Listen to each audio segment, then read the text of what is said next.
Moi, j'écris les mamans en majuscule. Maman.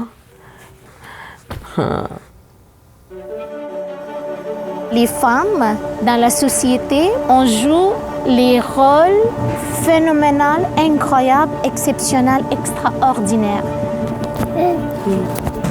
Allô, salut toi. Assieds-toi bien, l'enfant. Ne pas nous déranger, oui. Non. Sans nous, il n'y aura plus de nouvelles générations. Sans nous, il n'y aura plus d'exemples pour nos enfants. Sans nous, il n'y aura plus de citoyens. N'oublions pas, jamais.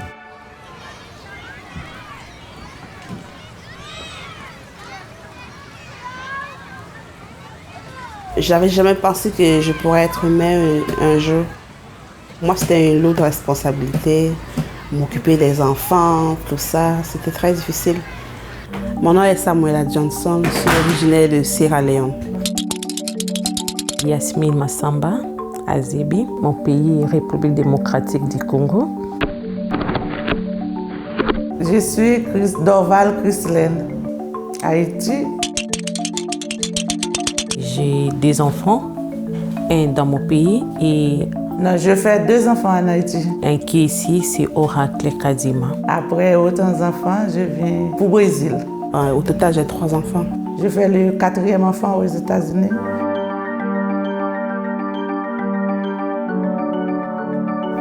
Haïti, c'est difficile, dans tous sens. La première grossesse, je n'ai pas trop parlé de ça parce que j'ai traversé des moments très difficiles, les conditions de vie, tout ça. Haïti, les mensonges ne pas faire l'échographie, pas une bagne l'argent. Et quand petite la fête pour qu'on ait les alliés. Mon mari, il était dans un parti politique. Tu es parmi les gens opposés sur le président. Si tu ne quittes pas le pays, on va te tuer. Difficile pour donner, pour toute sa famille. Et on a décidé de quitter le pays. On avait un enfant, mais on n'avait pas les moyens. J'ai dit à mon conjoint, je vais laisser mon enfant, je vais laisser ma famille, je ne peux pas. Il a dit non, tu peux y aller. Me laisser dans l'aéroport, je pleurais, je n'arrive pas.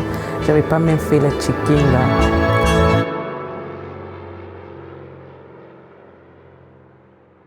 Prends avion à Port-au-Prince. Moi, j'étais au Brésil, fait 7 ans au Brésil, ma vie. Passé premièrement par Brésil, on a décidé de partir, on était à 20 personnes comme ça. Tout le monde a dit que le Canada est le meilleur pays pour les immigrants.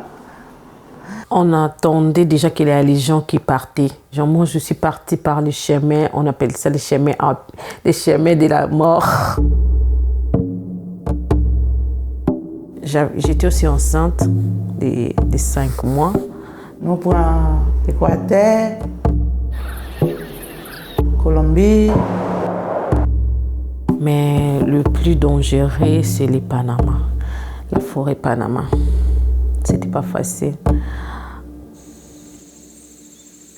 En entrant même dans la forêt, je vis une cadavre là déjà. On commence à aller, on marche, on se repose, on mange, on se repose. J'étais fatiguée parce que mes pieds étaient gonflés, parce que je suis enceinte. Il n'y avait plus à manger dans la forêt. La forêt sec, il n'y a pas de fruits, il n'y a rien pour en manger. La pluie a commencé, il y avait la pluie, vraiment c'était terrible. Et dans les rivières, l'eau est remplie. C'était ici et ça arrivait jusqu'ici. Tenez-vous. Et on traverse là. Il y avait une famille là, la maman est entrée dans le rivière, s'est noyée avec l'enfant qui est dans le dos.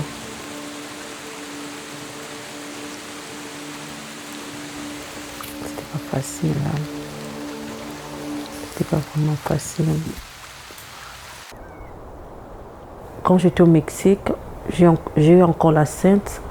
Je suis partie à l'hôpital, on m'a dit mon corps n'est pas encore capable de garder l'enceinte parce que j'ai beaucoup d'infections. On avait décidé encore d'enlever la fausse couche là, oui, au Mexique.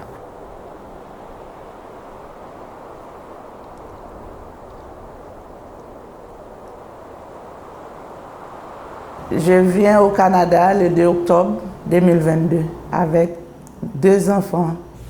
Je suis arrivée au Canada en 2020 avec ma fille et puis les 2 autres sont nés ici. Quand j'ai su que j'étais enceinte, j'étais très stressée parce que j'étais déjà à 3 mois et je n'avais pas encore rencontré un médecin. Je ne savais même pas où commencer.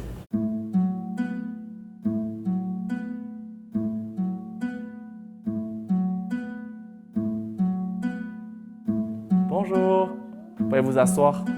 À la maman, tu peux sentar ahí. Alors, je vais vous distribuer ceci, c'est les premiers documents.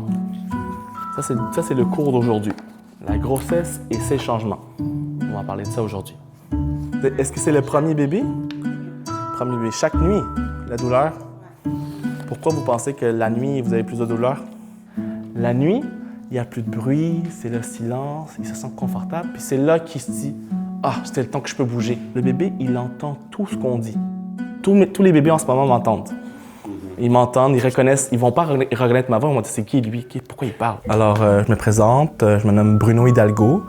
Je suis intervenant en coparentalité chez Pause Famille. Pause Famille, en fait, c'est un organisme communautaire dans le quartier Huntsic qui, en fait, répond à toutes les familles ayant des enfants entre 0 et 12 ans qui ont des besoins particuliers ou qui sont en difficulté. On les accompagne en fait, dans toutes sortes de parties dans leur vie. Est-ce que vous allez bien? Oui. Oui, ça se passe bien? Il n'y a pas trop de problèmes d'estomac? Non, ça se passe bien. Presque tous ces 9 mois ont été des bons jours pour moi. Durant la grossesse, j'étais suivie par Madame Nicole, qui est la nutritionniste. Elle venait 1 fois par mois. J'ai commencé en 93 et je suis toujours avec la même clientèle tout ce temps. Qui sort de soupe au confit pouli? Vous avez fait du pondo? Du pondo. Wouh, tu connais! On apporte une aide au niveau éducationnel, là, donc comment essayer d'avoir la meilleure alimentation possible pour la femme enceinte, évidemment des fois avec d'autres enfants présents. Le programme Holo, ça c'est comme la première étape, la nutrition du bébé et de la maman. Holo, œuf, lait, orange, c'est justement pour apporter de l'aide, évidemment, financière à travers des dons d'aliments. Donc, je manquais de rien. Des conseils, bien matériels, tout ça. Ces dernières années, on a laissé tomber le jus d'orange pour les légumes surgelés parce que les gens avaient encore plus de difficultés à manger suffisamment de légumes. Lorsqu'une femme entre dans le programme, là, elle va avoir droit à une travailleuse sociale, à une infirmière et à une nutritionniste. J'étais en train de faire le ménage. L'infirmière m'a appelée. Je lui ai dit, j'ai mal au rein. Elle m'a dit, ça doit être les contractions. Il faut prendre un taxi pour aller à l'hôpital. J'ai eu des contractions à 4 heures. Je suis arrivée à l'hôpital à 4h30 et puis à 8 heures, il est né. Par la grâce de Dieu, jusqu'à la salle d'accouchement, j'étais avec mon médecin. Donc,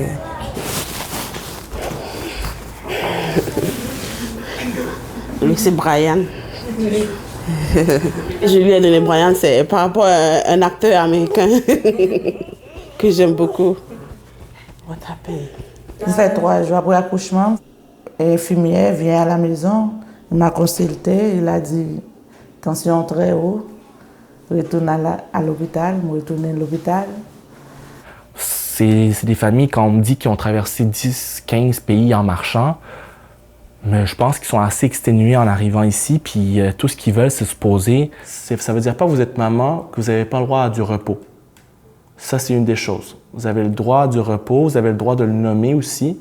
Vous allez avoir toutes les visites des infirmières à la maison suite à la naissance. Nommez-le si vous êtes épuisé. Vraiment, moi, je vais pas dire que c'est facile, c'est pas facile, c'est vraiment difficile jusqu'aujourd'hui parce qu'on est en train de se battre. Ils ont tout fait pour arriver arrivé à franchir la frontière On a canadienne-américaine actuellement avant une situation assez grave. Les gens manquaient de nourriture, même s'ils allaient au dépannage alimentaire. Ils manquaient de vêtements. Ils avaient des permis de travail qui attendaient pendant 1 an et demi, 2 ans. Avec évidemment toute la vague de l'entrée des demandeurs d'asile, on se retrouve avec des familles qui arrivent au pays, puis ils n'ont rien là. Tu vas être demandeur d'asile, oui, tu es en sécurité, mais tu reçois une claque administrative. Les formulaires, c'est pas la même chose. Aller dans un hôpital qui a totalement une démarche complètement différente. Aller à l'avocat à l'immigration. Prendre le métro, c'est quoi le métro? C'est quoi l'autobus? Ouais, ça, c'est la partie qui était un peu compliquée. Sortir de la maison, prendre l'autobus avec 2 autres enfants pour aller au snack. Pendant l'hiver, ça n'a pas été facile. Ça déborde un peu partout. Oui, en grossesse. La grossesse, il y a des difficultés à l'hôpital, il y a des difficultés pour prendre des rendez-vous. Oui, en enfance. Je m'occupe des enfants toute la journée. Fait tout ce capable pour petit tout. Mener petit tout à l'école, donner à manger, tout bagaille. Et puis à 4 heures, je dois aller au travail. Et je retourne à minuit. Puis après ça, c'est le scolaire. Le non-sens avec les demandeurs d'asile, c'est qu'ils n'ont pas accès aux garderies subventionnées. C'est pas qu'il n'y a pas de place dans les garderies, mais ils n'ont tout simplement pas le droit. Il y a souvent des gens qui disent que les immigrants ne veulent pas travailler.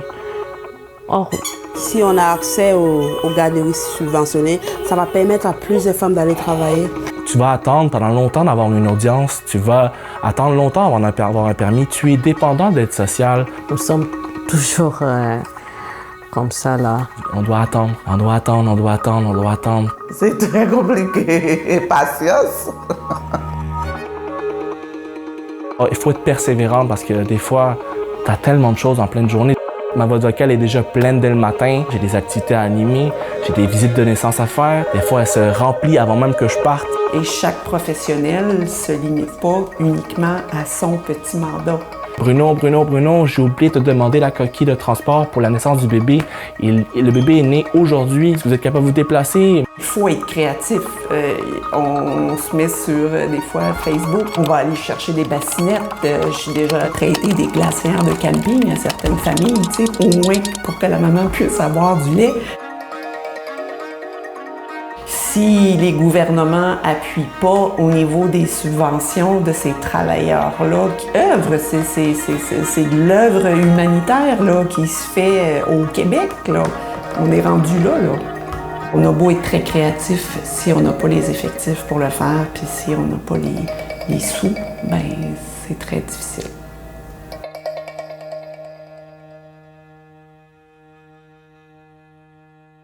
Je suis fière de moi-même. Parce que je suis une femme, j'ai la capacité de faire tout ce que les hommes font.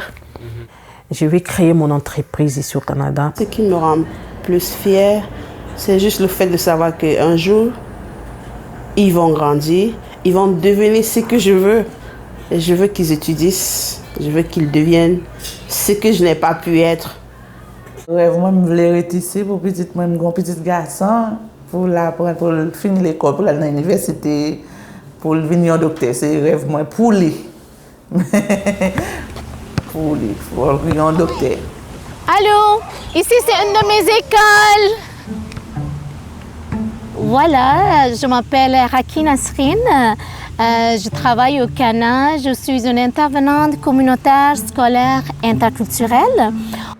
J'interviens auprès des parents immigrants, auprès des élèves et aussi j'interviens auprès des personnels de l'école pour faciliter la réussite scolaire.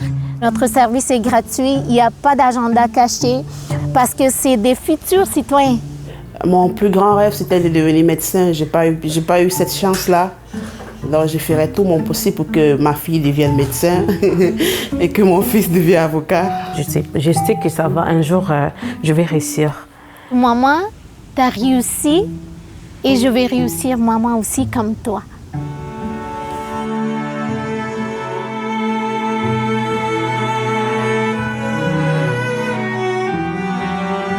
Dans le quartier, on a comme 4 ou 5 écoles qui ont des classes d'accueil, qui peuvent aller jusqu'à 8 classes d'accueil. C'est un très beau quartier. Je ne sais pas combien de pays, 50, 60 pays. On voit beaucoup d'entraide. C'est beau à voir. J'adore vraiment ça, voir qu'il y a de l'entraide déjà communautaire entre ces personnes-là qui vivent déjà beaucoup d'enjeux. Quand on a une nouvelle famille qui arrive, des fois, être accompagnée d'une famille que nous, on connaît. Puis s'il y a un intervenant qui ne parle pas espagnol, bien, la famille qui parle espagnol peut traduire. On fait plein d'activités interculturelles pour les accueillir. Puis on les réunit autour d'un repas qui voit l'infirmière d'une autre façon qui donne des conseils, mais une infirmière avec qui tu peux dîner, avec qui tu peux plus jaser. Ça met un niveau de relation plus d'égal à égal. Si j'avais pas eu... Ah, excuse-moi, je vais être émotive.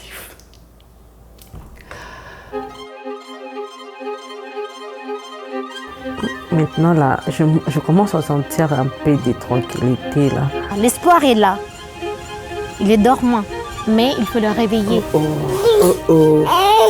Il faut le nourrir, il faut le faire rêver. Et avoir aussi la foi. Faut croire. Il ne faut pas abandonner. Nous sommes des mamans. C'est fierté pour moi parce que maman a des gens qui ont besoin. Maman n'est pas capable. On dit Dieu merci parce que maman. Le milieu communautaire, c'est un milieu de vie super agréable. Des fois, il y a des activités ouvertes à tous.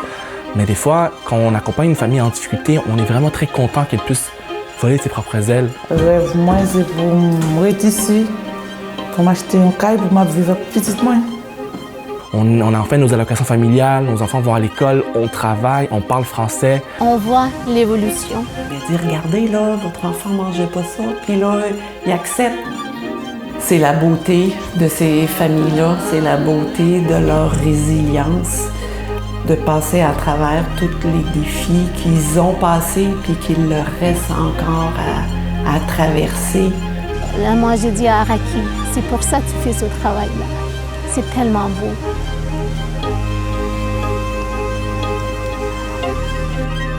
Pour moi, quand une famille me dit que ça fait 5 ans que tu es au Chili, on a fait 8 mois de trajet pour arriver ici, ils n'ont pas eu le temps de s'installer, de s'épanouir, de vivre des moments heureux.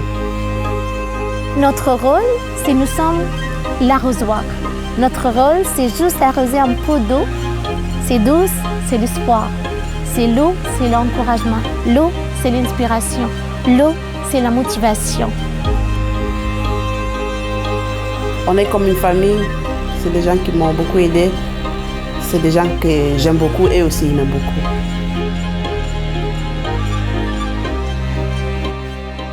Oui, il y a quelque chose de spécial entre nous.